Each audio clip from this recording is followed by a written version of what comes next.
we're going to set up and run our lock miter cutter. This is kind of a fun tool. It can be used for joining parts at 90-degree angles, such as column or beam covers. It can also be used for joining drawer fronts to drawer sides with no edge or end grain showing. And we're also going to show you how to use a template to speed the setup of this tool. The finger joint part of the cut is 9 millimeters in height. We want to center our piece on that, leaving half the remaining thickness above it and half below that will be mitered at 45 degrees.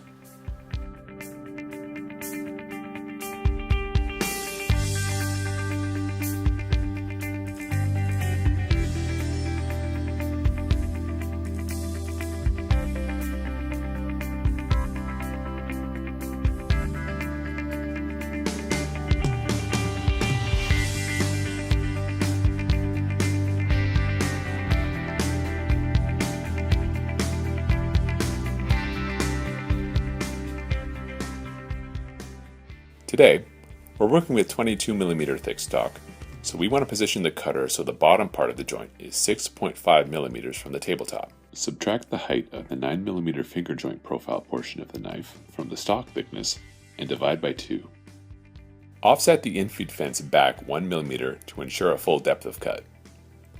Set the fences in as close as possible to the diameter of the tool, leaving a 1/4 inch of clearance. When feeding the first pass on the table, the sharp top edge of the miter will ride against the outfeed fence. If you're using a fence which has fingers, make sure the edge of the cut piece will press against the bearing surface on the outfeed.